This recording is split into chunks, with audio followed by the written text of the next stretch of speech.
Good evening from PLUGHITZ Studios in Largo, Florida. I'm Scott. I'm Abram. And we are here with episode 502 of F5 Live, Refreshing Technology, for July 22nd, 2018. This show is a proud part of the Tech Podcast Network. If it's tech, it's here.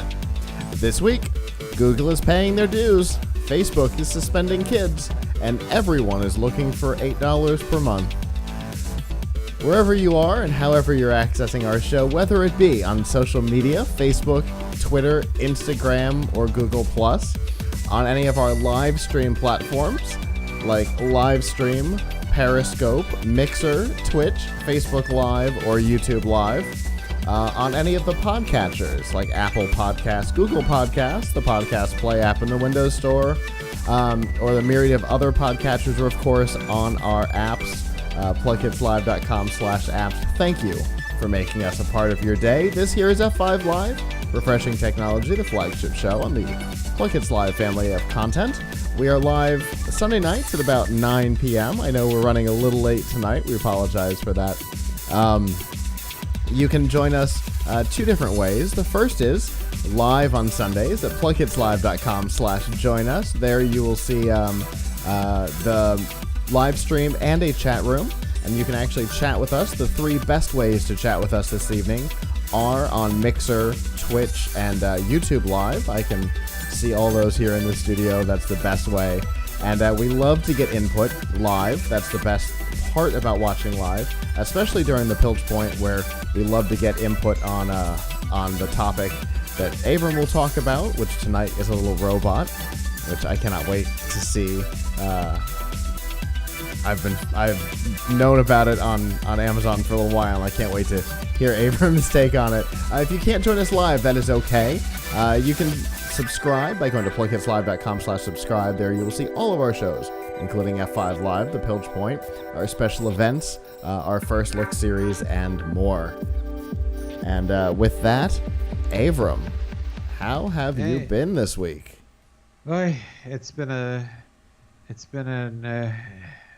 busy week. a distractingly busy week. So we won't get into this in my segment tonight, but those who were listening to last week's segment know I had a lot to say about the keyboards on the ThinkPad X1 Carbon, and that I had bought 3 different models that did not have the same keyboard as the original one I tested, and I was going to publish my story about that, but I was hoping to get a comment from Lenovo, and I was hoping to see what the end of the story was for me. But I don't know how much longer I'm going to wait, because I sent it back to them and asked them to send me a new one with the correct keyboard and with the right keyboard. And so far, it's not looking good. But it's. So I hope to be publishing something about that this week, because it's very much been on my mind, particularly when one of the days of the week I worked from home and I used my home computer, which is 4 years old and has gotten increasingly slower over the last few months since the Spectre and Meltdown mitigations, and it was painfully slow, and I was like, oh man, I really wish I had a new laptop. Oh yeah, I ordered one. I first ordered one 2 months ago, and I still don't have one that I didn't return. So like, there's, it's a very frustrating situation. Yeah. In interesting news, and we obviously don't know yet exactly how if at all this will change our work life, but our parent company of Tom's Hardware, Perch, was purchased this week. The company Future PLC announced their intention to purchase us, although the deals won't close for a few weeks. But we will now be part. Then we will be part of the same company as a few other websites and publications that folks may have heard of, such as Tech Radar and PC Gamer. Wow. And also, although it's no longer a website, Maximum PC, which they still run in print. So haven't really got to meet any of those folks yet. Just got it announced to us by our own CEO. But it will be, I'm hopeful that it's going to open up some really great new opportunities for us and for me personally to collaborate with some of the cool people who work for those other tech publications that will be joining us now. So I personally have, I mean, it's a shame that they no longer have the website, but I personally have been a huge fan of Maximum PC from many years. So if I get to work with some of those folks, or who knows, maybe they'll let me write a guest article or something and get a byline, which is on my bucket list. That would be really cool also. So excited about it, and we'll see. We'll see where it goes once we're legally part of their company. Their portfolio is unbelievable. I had no idea that some of these things were related to one another. Yeah, they own a lot of publications, although most of them are in the UK. Yeah. Interestingly, they own the UK versions of US brands that are owned by somebody else. Really? Yeah, which is fascinating. Huh. All right. Well, I'll have to look at that offline. But yeah. But as far as Tech Radar is something that's exciting. We have a mutual friend over there. Yeah, as far as it means for Tom's Hardware, we're part of a large publishing company that does a lot of tech publishing. Yeah. And gives us a chance to work with to collaborate with some other really famous brands. So it's I'm excited to get to meet those people and see how we can help each other. So that's that's but pretty cool. Thought I'd mention that was in the news this week. I'm not telling anybody a secret. But it's anyway, that was another thing that happened this week, in addition to frustrations about my computer. Fair enough. And then later in my segment, we'll get into something cool I did this weekend. Very cool. Well, we all look forward to seeing that. I just happen to be wearing a robot t-shirt tonight. I promise to our viewers, not planned, just a wonderful coincidence. But with that, let's get into some news.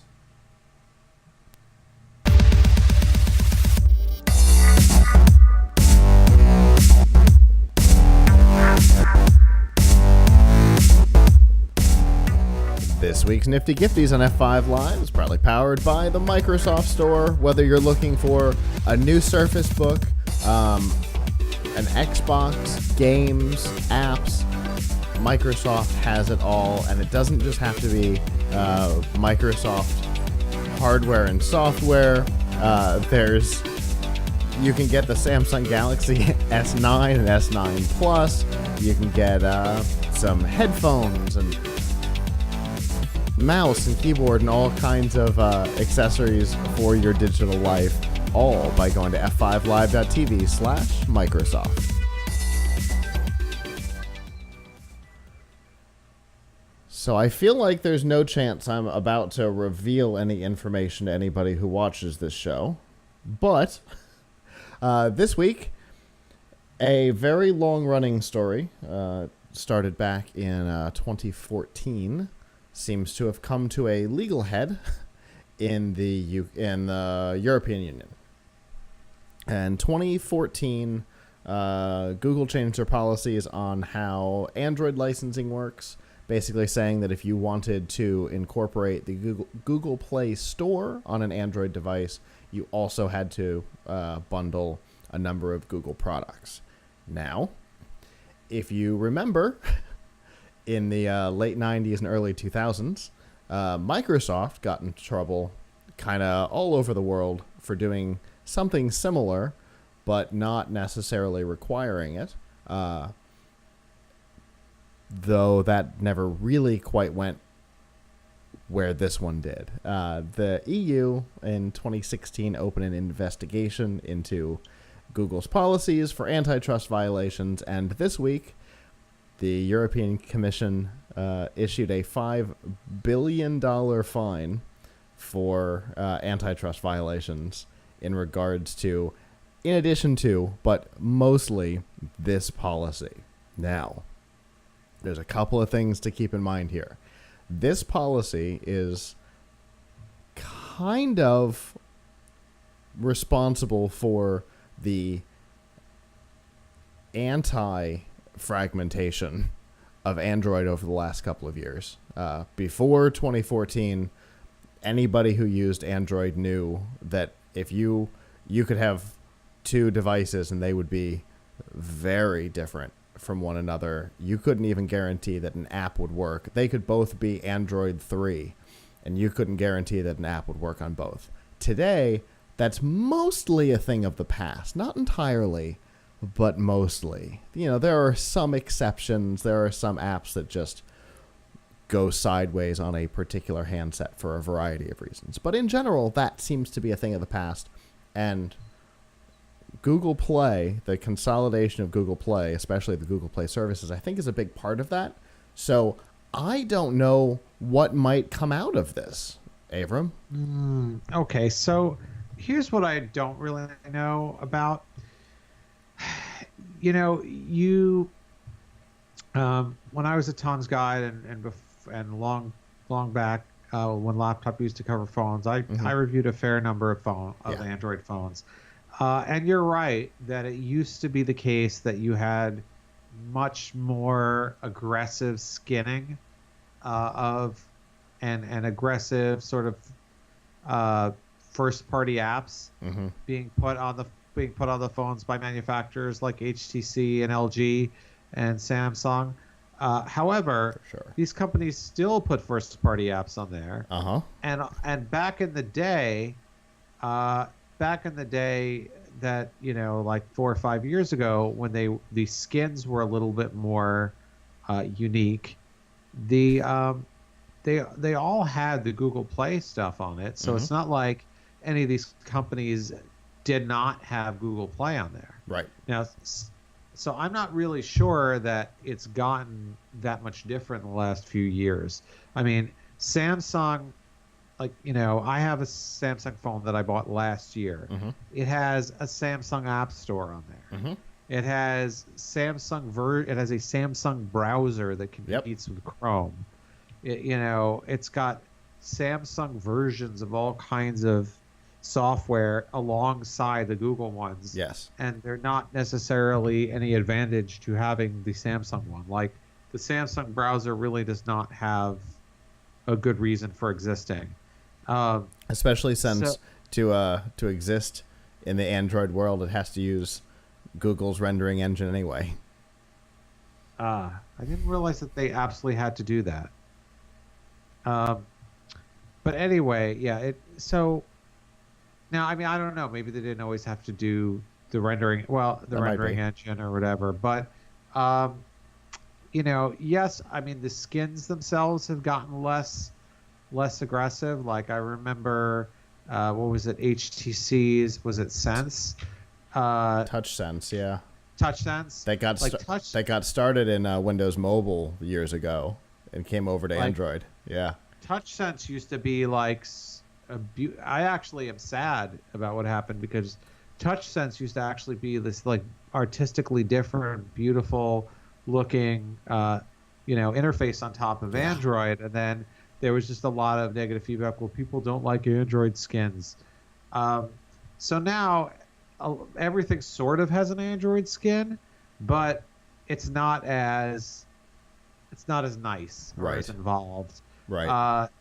And, you know, frankly, there are people downloading their own skins. I mean, you know, that's what Microsoft wants you to do. They want you to install the Microsoft launcher, which I did. Me too. So I'm not really sure whether I like it or not. I just installed it so I could try the features that you need it for. So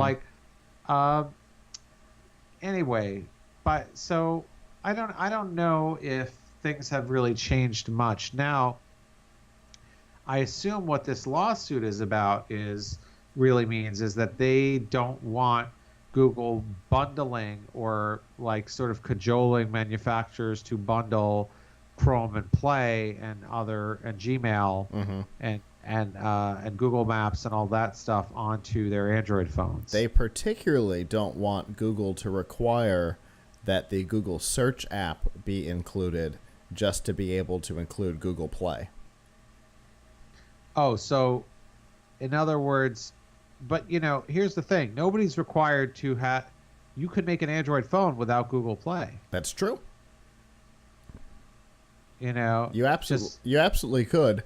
And I think there are companies that do, just not in the United States. Yeah, it's the norm in China, for example.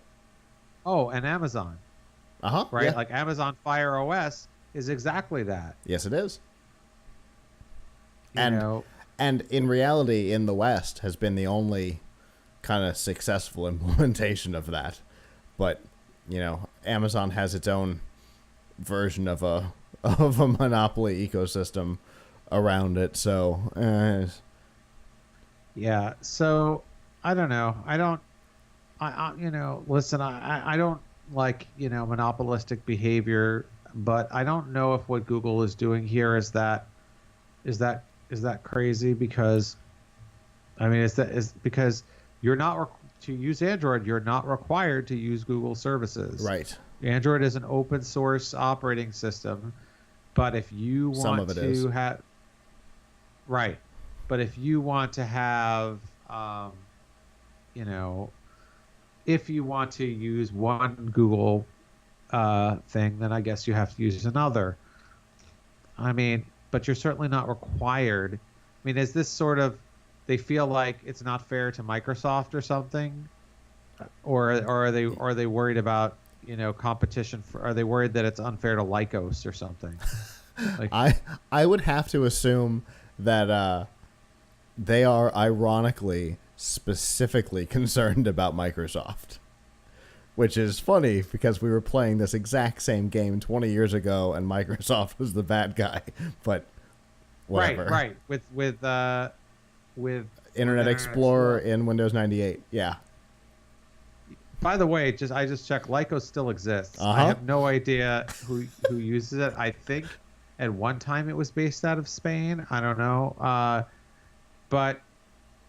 But anyway, so the thing is, one of the things that's interesting to me is that back in 2000, 99, 2000, when Microsoft was bundling Internet Explorer they still are, but when that was an issue, when that was a big issue. Yes.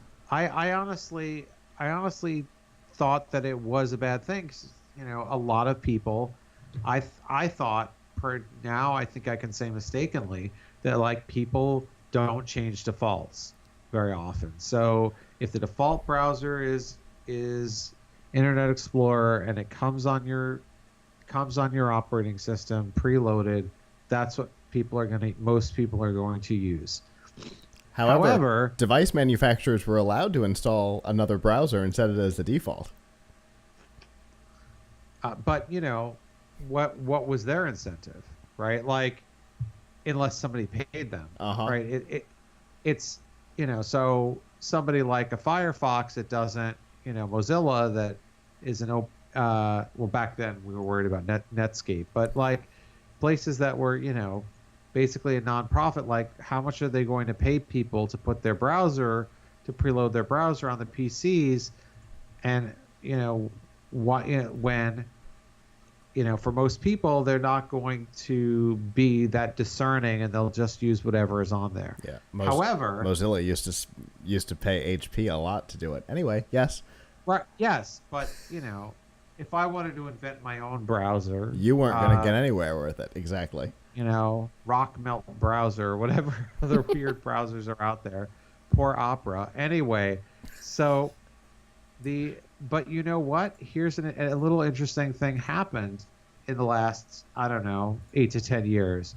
Google Chrome browser was not preloaded on Windows. and yet it is by far and away the most popular browser. Yep. So what does that say about user behavior? Right.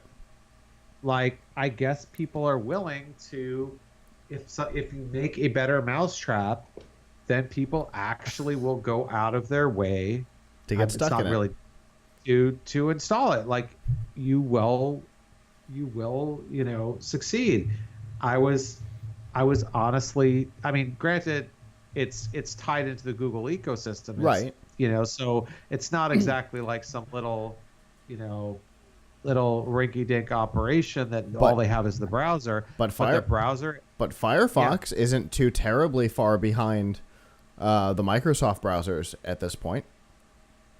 Yeah, I think I don't know, and depending on what website you look at, like on, I don't want to give away all the secrets, but I look at the traffic reports for some of our websites, and I believe, I mean, Chrome by far and away is the number one desktop browser that people visit with. Yeah. But I think that Firefox is ahead of IE and Edge for us. From what I usually see, individually, yes. Together, no. That I don't know about. I don't know about Tom's Hardware or Tom's Guide or any of that in particular, but I know in general, if you look at it against IE or Edge, it beats it. If you look at it against Microsoft, it's like 1% behind, which is impressive. Yeah. So how this relates to this Google lawsuit is, clearly if Bing was a superior search engine and people thought so, they would find a way to use it on their Android phones. Which they actually do. Not so much in Europe, but it's actually incredibly popular on Android in the US all of a sudden. So, if people, if you make a better service, people will use it. Yes. It may take a little longer to get a foothold, but it can. And I'm totally with you. I thought that the Microsoft case was silly in the 90s, although it was a little different in that it was all about the fact that IE was part of the operating system, but that's neither here nor there. Right. I thought that was silly then. I think this is silly now, and I think our regular viewers know my general feelings on Google, and I'm going to defend Google in this case. I don't think there's a problem here. They own some things, and they want a consistent experience. Okay, it doesn't mean that in Android's case. Okay, so the Google search app has to be included. Samsung also includes Bing. Okay, great, and pins it to the start screen instead of the Google. Okay, whatevs. Now, to your point, you do you. And if you want to change it, if you want to use Google and not Bing, widgets are real easy to change on Android. Now, I know this isn't exactly the same thing, but frankly, it seems to me like Google has a better case against Microsoft right now with Cortana, right? Because Cortana is built into Windows 10. It is part of the operating system. You can't get rid of it. And it has access to things that no third-party software could have, like the ability to wake the computer. Right. Right. So, like, even when you have Alexa integrated with Cortana, you have to have use Cortana to wake the computer and then get Alexa, right? So interesting. So Google for their Google Voice Assistant, maybe they've got a better anti-competitive case, right, antitrust case, whatever, against Microsoft. I've not heard of them expressing any anything about it. Microsoft wasn't involved in this one against Google. That's just the EU doing what the EU does. Yes. I'm just saying, though, that Google, if you're listening, maybe you have a case. Mayhaps, though they don't tend to stir the pot the way, Yeah. say, Apple or Samsung does. And maybe because Cortana has not proven to be a gangbuster success, nobody is really concerned about it. Could be, yeah. But I'm just saying what you just said about IE being built into the operating system could be said very firmly today about Cortana. Yes, absolutely. It's the new IE, I guess. Yeah.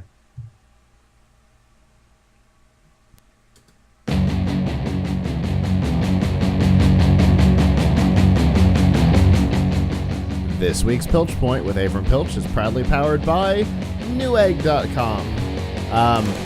Whether you're looking for a screen or computer parts, or you're building your new machine, you've killed your monitor, or you're building your studio, Newegg is a great place to find the top parts for really inexpensive, and they run deals all the time. I know probably about half of the studio in here is built with parts that came from Newegg. So absolutely check out all of the deals that are available by going to pilchpoint.live/Newegg. Now, we're going to talk about some robot stuff. Yes. So I have something actually cool to show everyone, a good show and tell here. My son and I built this on. It came from a kit though, so I can't say we built it from scratch or anything. This is the Elegoo. Yes, that's the name of the company. ELEGOO. Elegoo Smart Robot Car, version 3. Why version 3? I guess they had a 2 that had slightly different parts and a 1 that had slightly different parts and instructions. So, what's cool about this car? Which I got on Prime Day for $55, but it's usually about $70. You can get it on Amazon. You can get it on Newegg.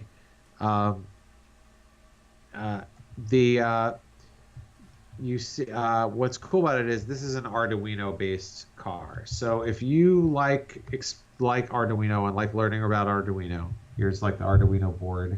Actually, it's a shield on top of it, and the board is below. Okay. If you like if you're like me and you want to learn about Arduino, you want to.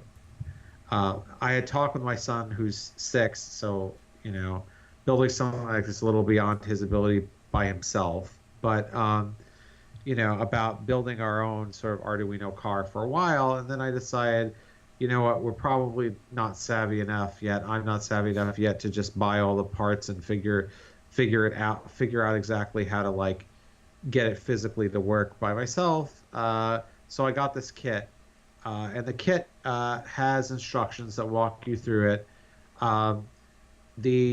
There's a series of YouTube videos that also walk you through it. The YouTube videos are better than the instructions are all PDF files. And one thing that's a little bit weird about it is they give it to you on a DVD.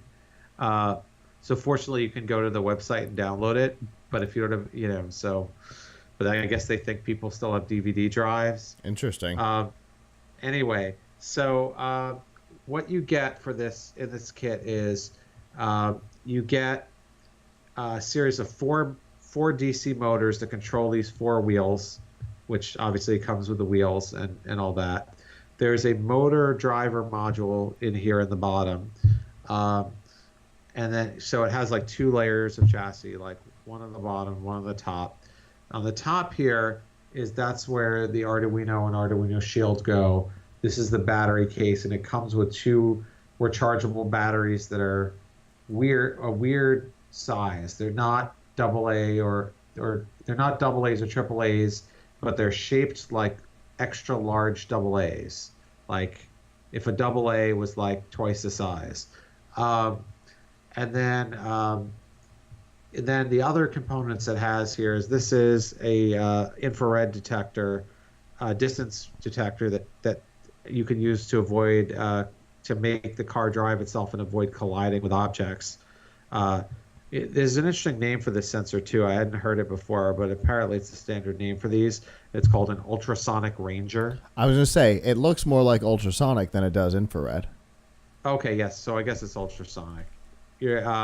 it is I guess I'm confused about how it works. It is a distance sensor Okay. uh, that it uses to avoid collision. So you can program it to go, oh, if it gets too close to something, it'll back up or it'll try to turn or something like that.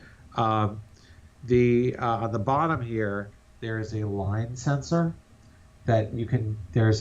They have a program you can use that will make it just follow a line that you draw on a piece of paper. Okay. Um, so there are many things, cars that can do those sorts of tricks. But what's neat about this is, besides the fact that you build it yourself from real parts, is you also got to program it yourself. So if you're looking for like a lot of robot kits I see, you have an app, and then after you put it together, it's like, great, I can use this as a remote control car now, and maybe I can program it using some special kid-friendly block-based coding language. This is a real Arduino thing that requires you to use the Arduino IDE to program it. It comes with a bunch of scripts to do the most important things. Oh, I also forgot. It comes with two other things it comes with besides the motors, the wheels, the ultrasonic ranger, the line sensor, the ultrasonic ranger, which actually turns on a servo motor here. It also comes with a infrared module here, and it comes with a little remote control. So you can use the remote control to control it, provided you install the right Arduino program for that. And it also comes with, and I have it disconnected right now, a Bluetooth module that you can use, because you have to take the Bluetooth module out when you connect it to your computer to upload Arduino programs. So I haven't quite figured out what the apps are, what things you use with the Arduino, with the Bluetooth module. Sure. But what's really cool from my perspective is I'm really wanting to learn more about how to program Arduino, and they give you the Arduino programs to do all these different things. So, but they also give you some explanation of how they work. Although I have to say that part could be better. They definitely are the technical documents are a little advanced. Assume that you know a lot, like particularly the one about using the remote control, which is infrared. Is all about the different frequencies and a little confusing to me. But and obviously my son, it was most excited when I just fixed it so he could drive it with a remote control, than watching me like type code into the screen, but on my computer. But I'm really psyched because like it's using a standard. It's using Arduino. As if people don't know, Arduino is what a lot of makers use to make robots, to make projects. And so what that means is, I can program things into this that the makers of it, that Elegoo never dreamed of. And I could also easily, although a lot of the pins on this have been used up by the motors that it's using, easily add things to it. So because it uses, Arduino, I could easily take this board, and I could attach, like, I would like to attach a video camera to this, so it could actually watch video of what it's seeing. Provided I can figure out how to like stick it up here and mount it, it's easy enough to attach it to the board and have it go. I'd like to take some colorful LED lights and string them, and use them to light up the car. Easy enough to do that also. So it's kind of, maybe I want to put a touch screen up here. I don't know, that'd be a little weird, but easy enough to do because this uses Arduino, arguably the most popular board for makers, although Raspberry Pi is up there too. For me, this is really cool and highly recommended. It is not, even though I bought it so my son and I could do it together, I did the 99% of the work. He was helping me screw it together. He did learn something, but you certainly, if you were handing this to a kid, you'd hand to do by themselves, unless they're a kid that has experience with Arduino and is, pretty good reader, pretty technical, I'm talking like maybe 12 or 13 or older. um, you're going to have to help them. But this wasn't necessarily made to be a kid's thing. It's really, made to be a hobbyist project. So, highly recommended the Elegoo smart car.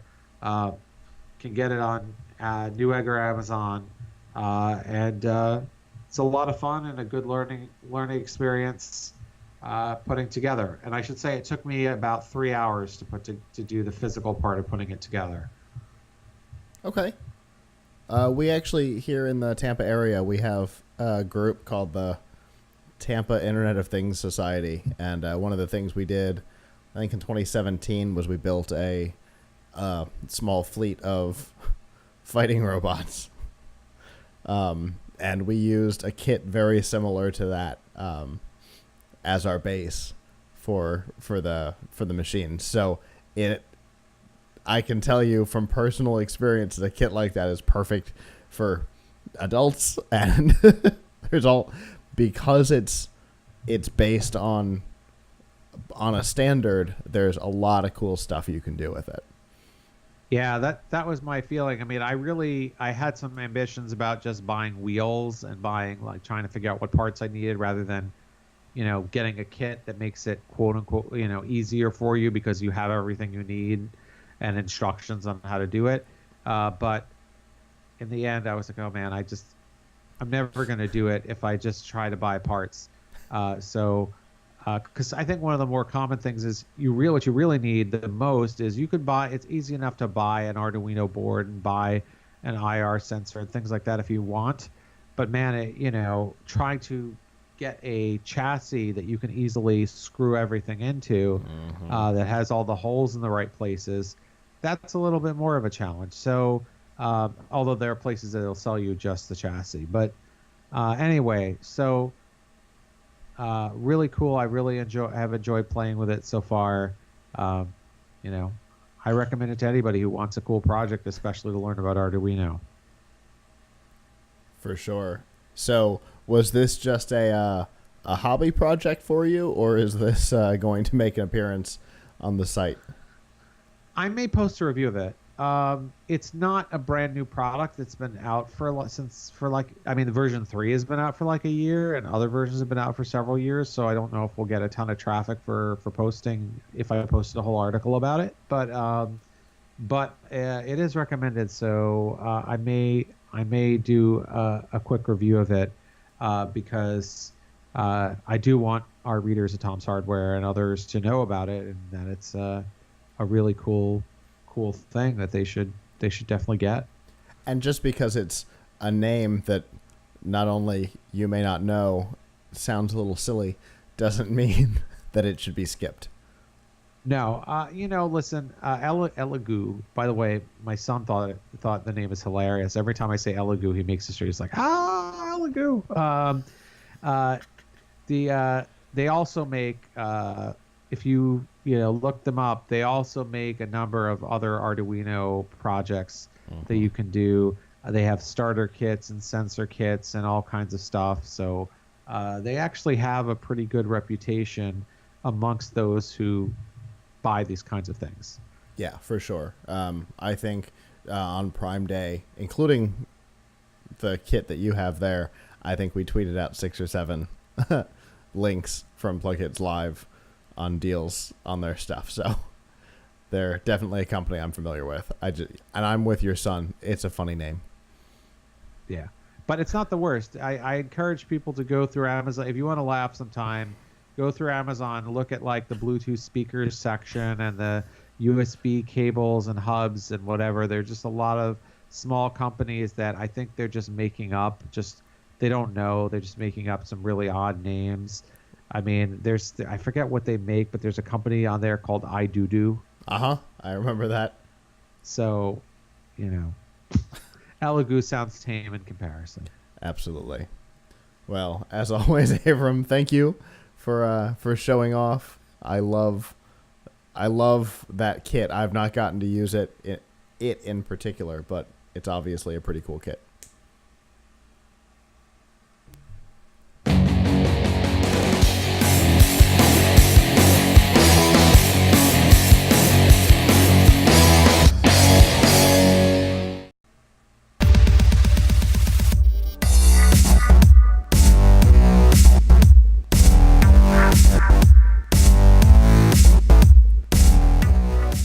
This week's Extra Life on F5 Live is proudly powered by Razer. Get all the accessories you need to up your game, whether it be on PC or console, from Razer. Whether you're looking for a great gaming mouse, like I use here in the studio, or you need a new keyboard, you need a whole computer. The Razer Blade Stealth is a great deal and comes with a headset right now. Or you need a great webcam with chroma key, green screening built in.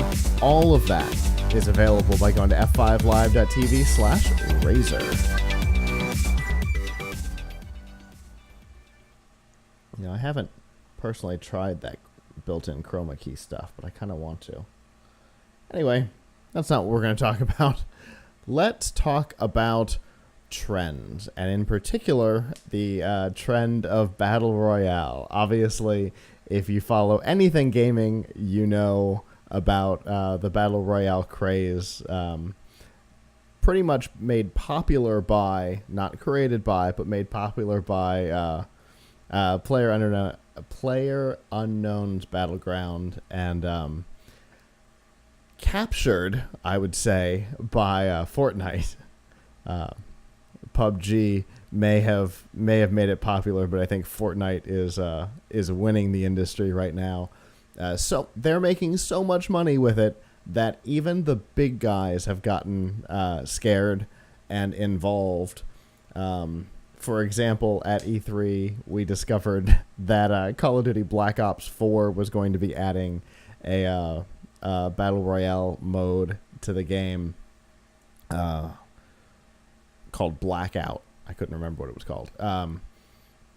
And so one game that we weren't quite sure what was going to happen is Halo Infinite.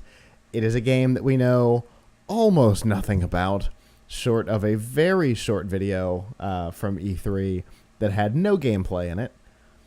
That was about all we knew. And during a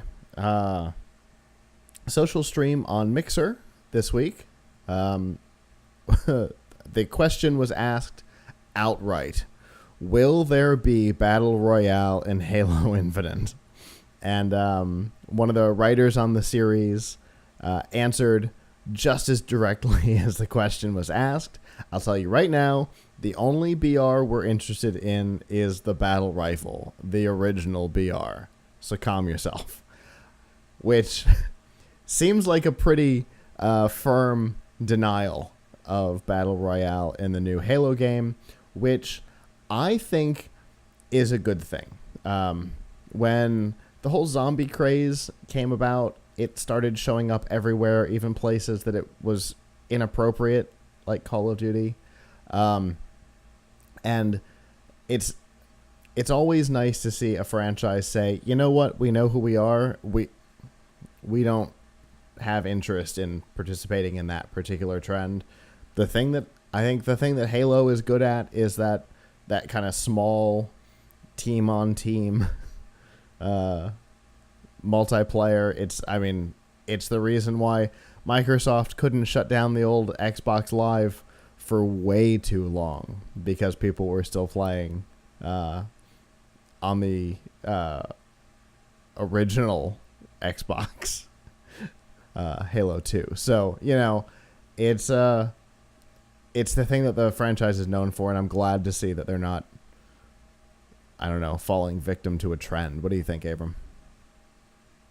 Yeah, I mean, they're obviously success. You know, when companies see another company being successful, they're going to try the same thing. So I guess it's no surprise that other companies are trying to take, are trying to claim that mantle also. I mean, yeah. And if you need any example of how popular it is to be trying to claim that mantle, go to your mobile phone, don't care what platform it is, and search for Battle Royale and just scroll through the results. It's unbelievable. I mean, it's become a thing. I mean, I guess it makes sense. I'm wondering why it never happened before. Why nobody thought of this before.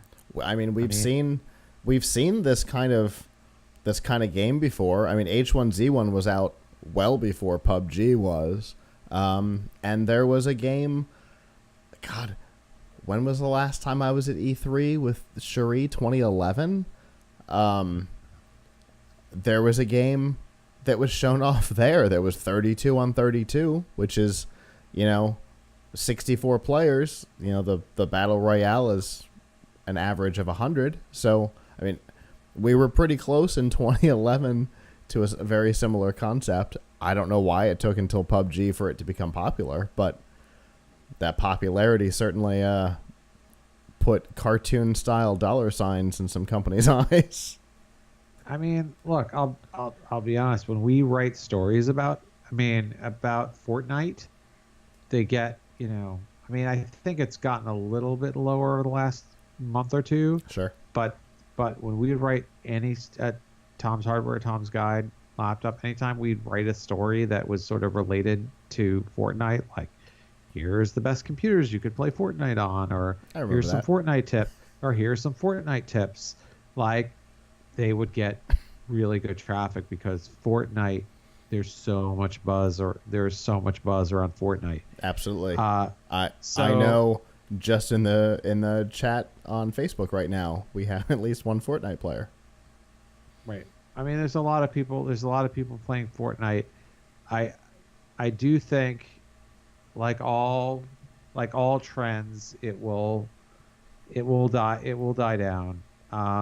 Although, look, I mean, it has something that's fundamentally entertaining in a game. Like, I'll never forget when I was in college, and I won't even tell the folks here how long ago that was, but let me put it this way. We didn't have high-speed internet. In my college, we didn't even have real internet. We had I think BitNet or something. Like you could send email to people through a terminal. Anyway, so one day we went to visit my friend who went to Syracuse University, and they had really relatively good computers in their lab. And we all went to their computer lab, like 5 of us, and we all took floppy disks and we loaded Doom onto 5 computers next to each other, and we and we had like a LAN party. And I was so excited, like, wow, you can play with other people and you can like totally see who wins and have this battle and shoot each other up. Like, so that was a cool. We did the same thing with Warcraft 2. That was a cool idea a long time ago. So, why not take that? Why wouldn't that be popular? Absolutely. It totally makes sense, but it's nice that not everybody is trying to do the King of the Hill you versus everybody kind of thing, because I think team play is still popular. I think it's kind of one of the earliest console style multiplayers was team versus team, and it's mostly what professional gaming is about. So it's nice to see that not everybody is rushing to try and get on the every man for himself gameplay. Yep.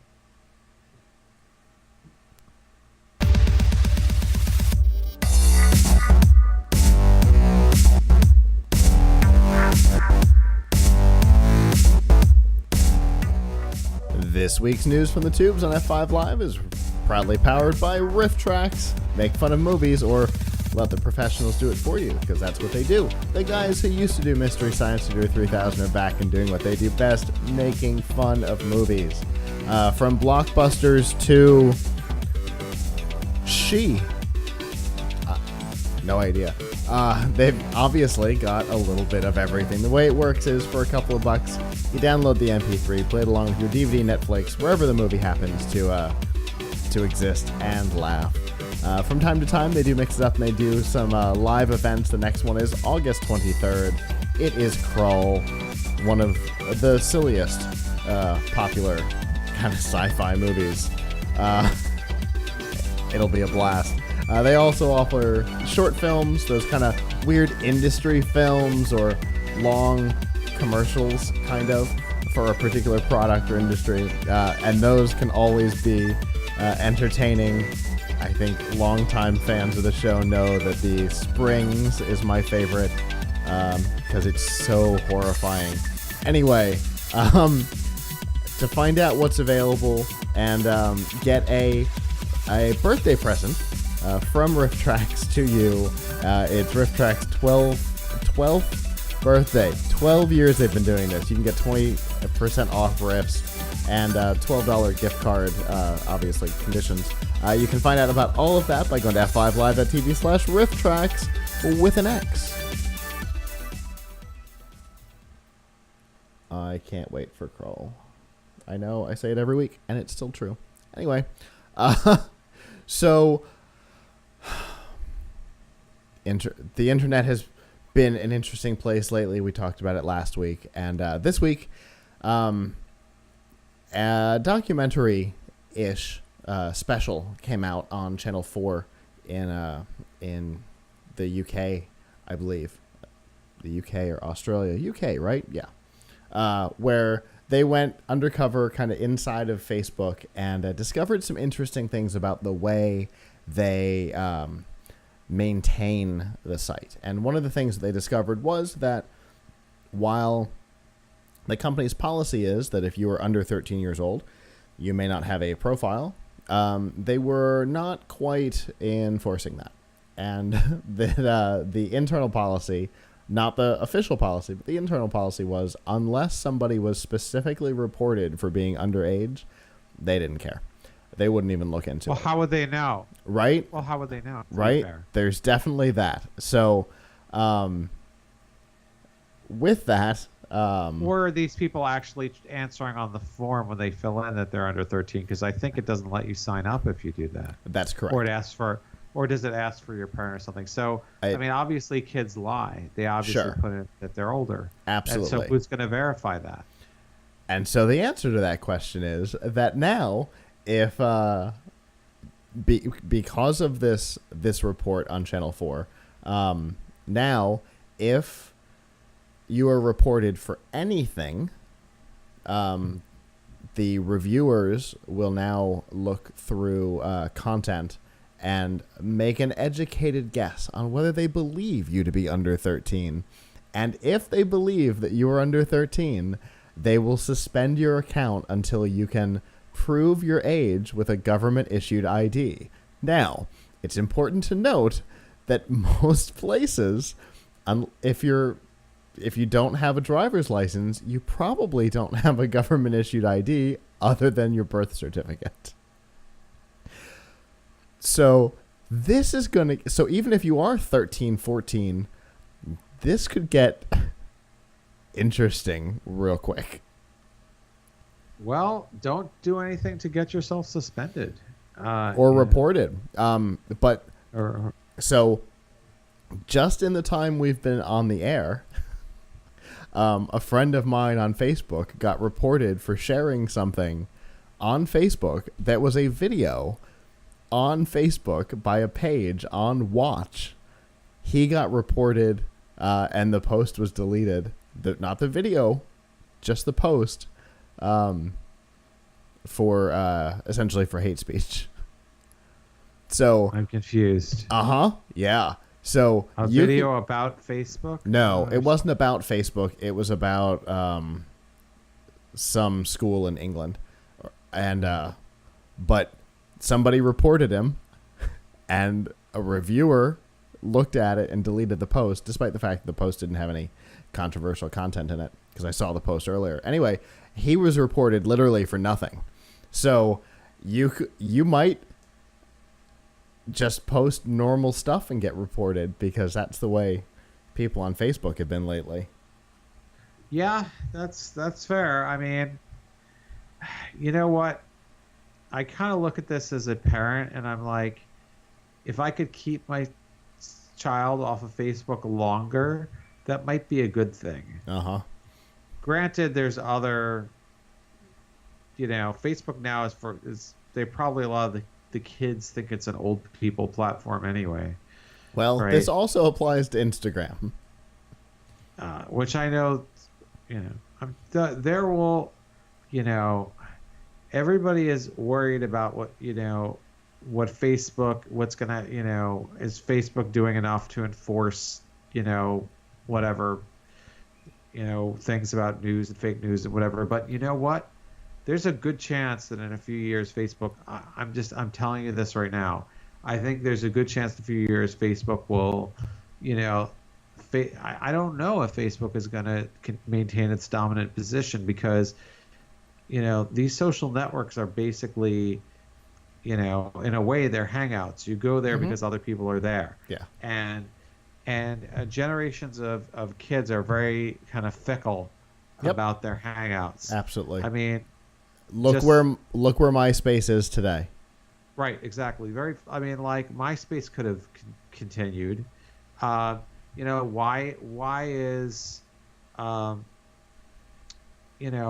isn't everybody still using ICQ or AOL Instant Messenger? Right. Or are the today's chat things fundamentally different? No, most of them run on the same back end technology. So really it's just all about like, what are the kids using these days? What are the influencers using? And so, Twitter and Facebook, they did a good job of getting the influencers on early. Obviously, Google has done a very poor job of trying to convert people to its platform, but to its platforms, like Timely. Google Plus and Hangouts and what's the one they killed the other day? Did they kill another one? Didn't they? Because there was maybe I'm confused. There was Wave before that. Yeah, they can't, I don't know, they just can't stick with it or something. But anyway, I'm telling you, Facebook may not, it may not always be as popular as it is today. Oh, absolutely. It'll get usurped. They all do. It doesn't matter what it is. It doesn't matter if the new thing is better or worse. Something will usurp it. I think. Yeah. I think Facebook's goal is to purchase the thing that will usurp it, so that it won't be a problem. But that's why they bought Instagram. They were afraid that Instagram was gonna come up and replace them with younger people, which it did, and so they bought it.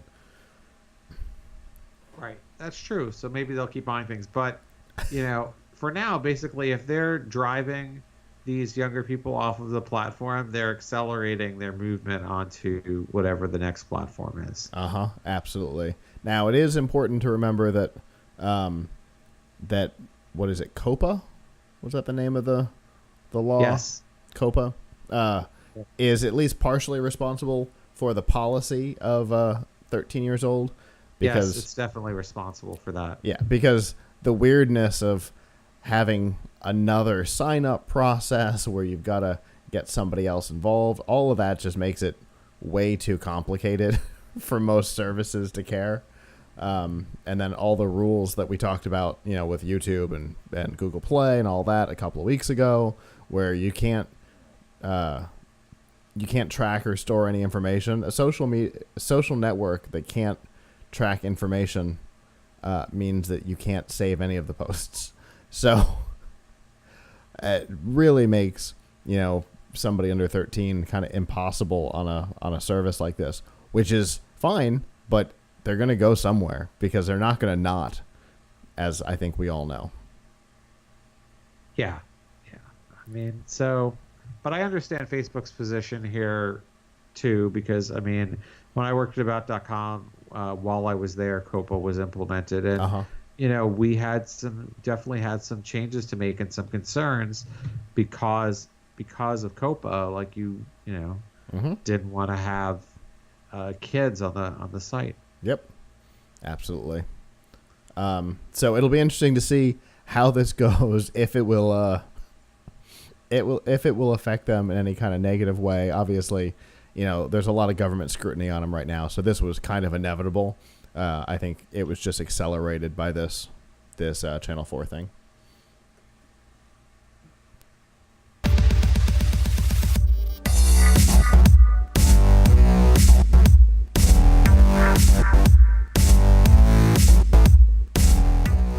week's DRM not included on F5 Live is proudly powered by Amazon Prime. Now, we know at this point, after Prime Day last week, everybody knows they get free shipping on Amazon Prime, but the benefits you may not know, especially if you're new, are things like Amazon Prime Music, where you get millions of tracks that you can stream for free on your phone, tablet, computer. You get Prime Video. There's movies and TV shows and HBO back catalog and all kinds of video content that's available already as part of your subscription.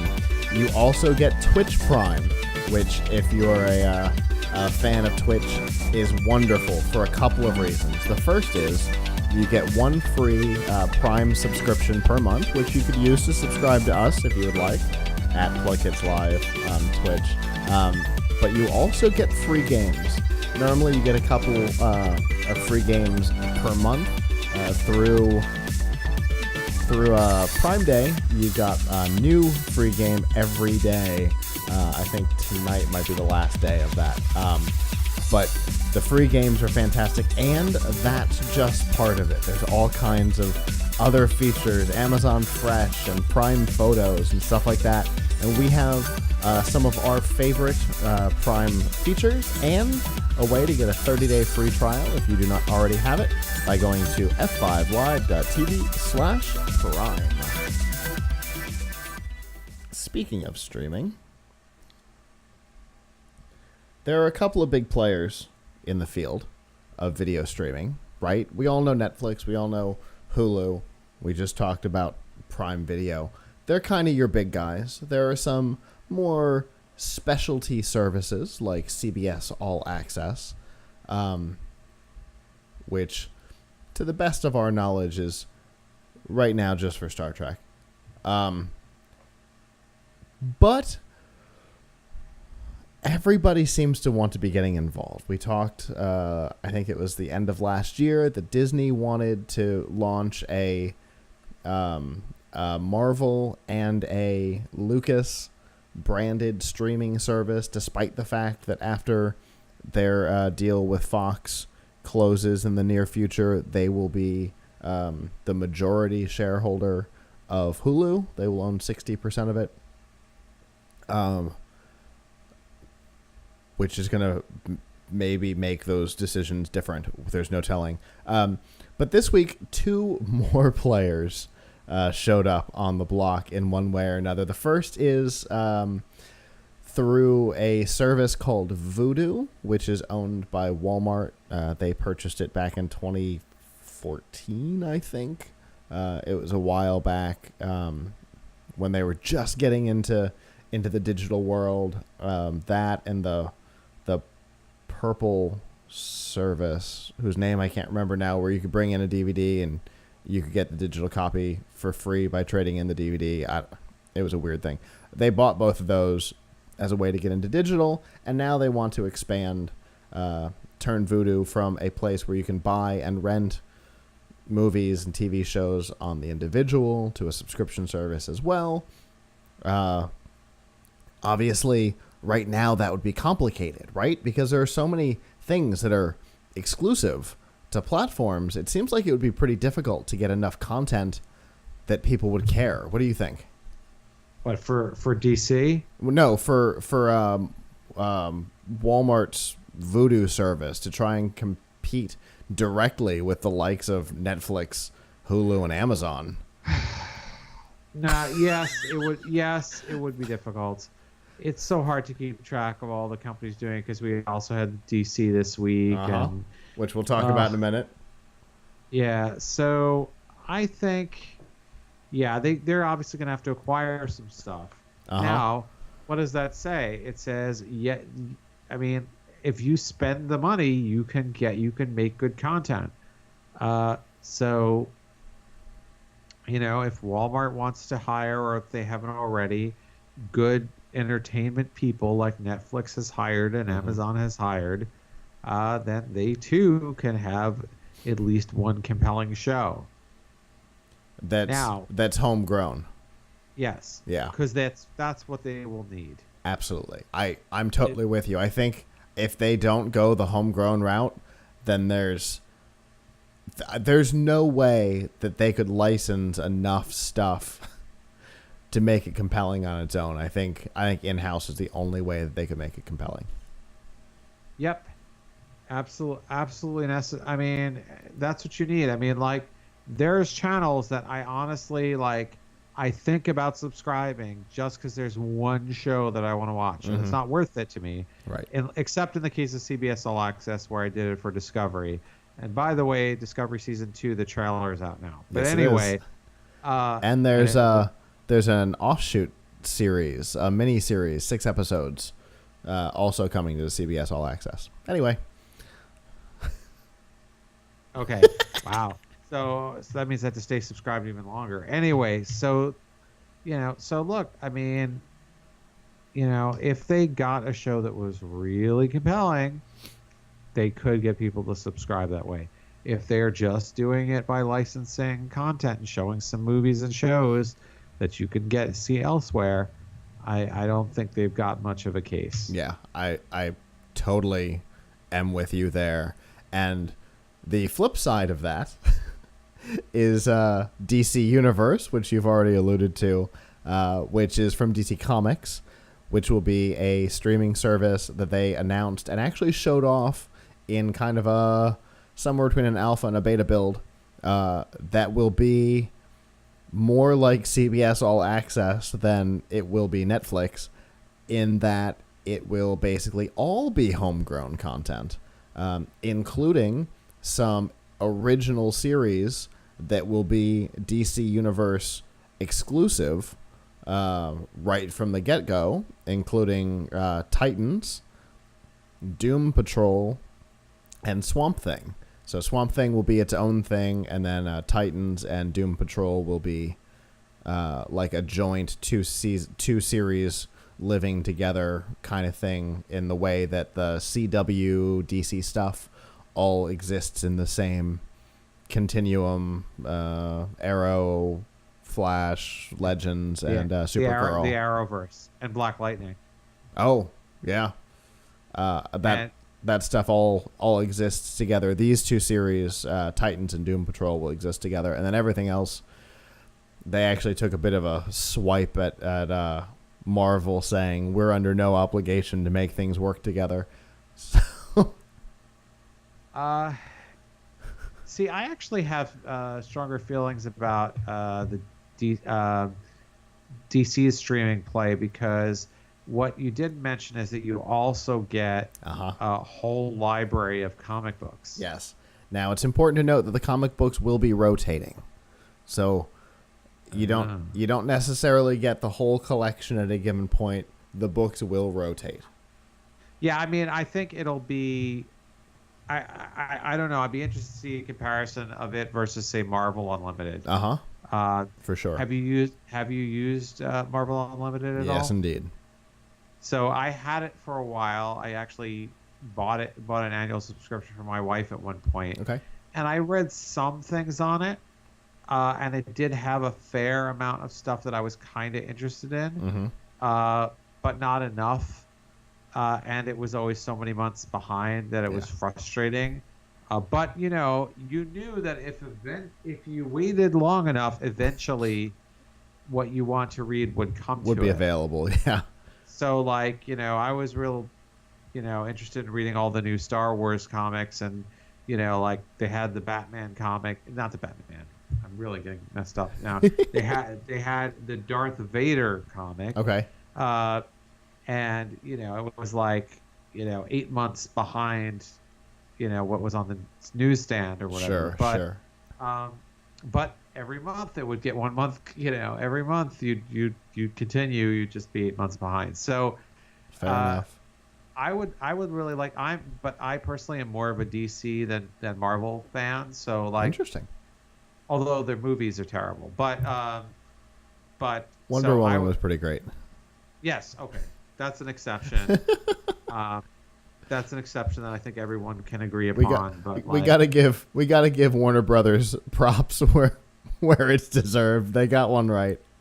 I got one right, but I mean, like the Justice League, the Batman versus Superman, original Superman of Steel, Yeah. Suicide Squad, um, not not good movies. Although oddly enough, my parents rented Justice League the other day and Uh-huh. told me that they really liked it, Huh. which is strange because they don't even normally like superhero movies. Like, yeah, we Interesting. really like that, but Okay. I was like, oh, have you seen the Avengers Infinity War or anything? And they're like, nah, that's boring or something like that.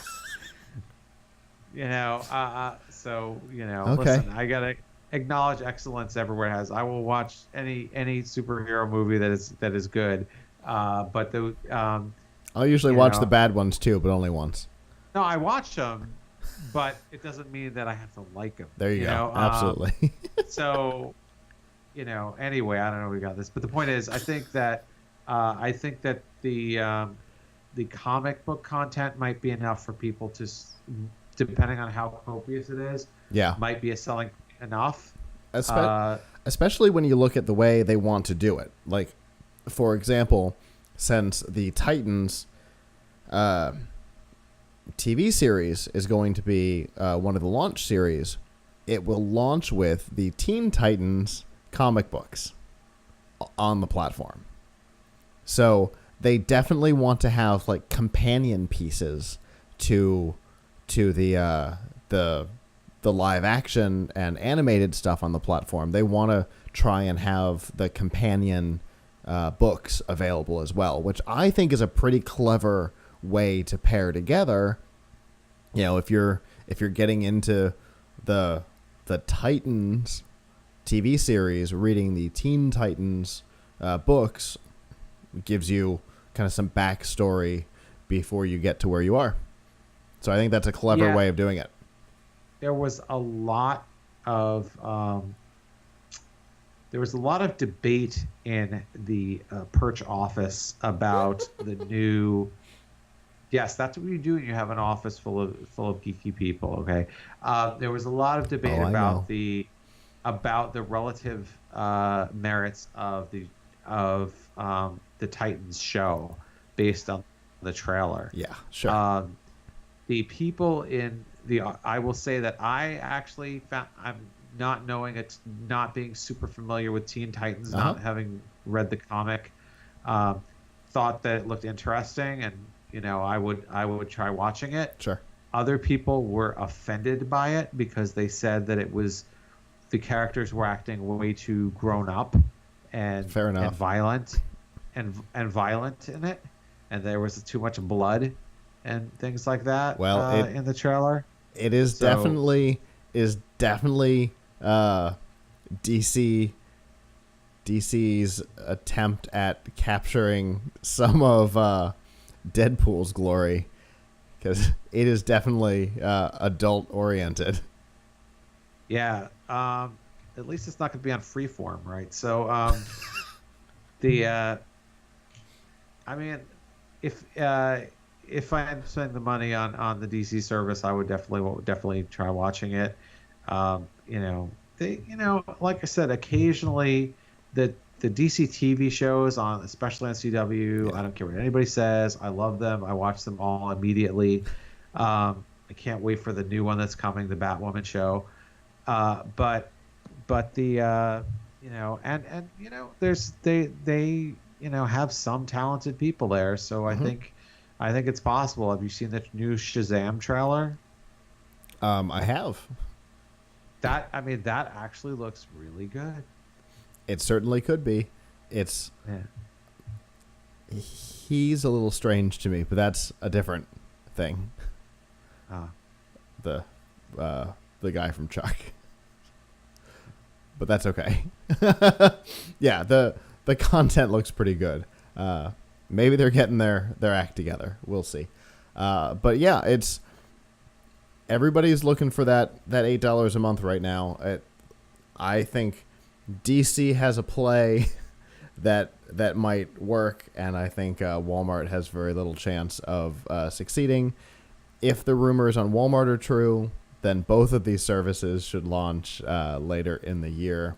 But obviously, Walmart's all a rumor, and DC is totally confirmed. And that is our show. Thank you to those of you who joined us live. I saw some comments in the various chat rooms.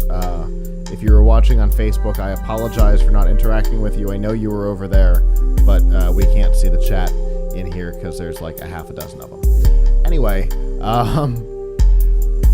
yes, so there are two ways you can join us. If you joined us live, thank you. You can do that by going to PLUGHITZlive.com/join us. If you did not join us live, that is also okay. You can subscribe to this and all of our other shows by going to PLUGHITZlive.com/subscribe. There you will see F5 Live, The Filch Point, and more. And you can subscribe there or through your favorite podcatcher, Apple Podcast, Google Podcast, doesn't matter. Wherever you are, we probably are as well. And if we're not, please let us know. Contact us on one of the social media channels and tell us where we are not, and we will work hard to make sure that we are. And I think with that, on behalf of the staff that's not here, I'm Scott. I'm Abram. And we will see you guys back next week. Ciao.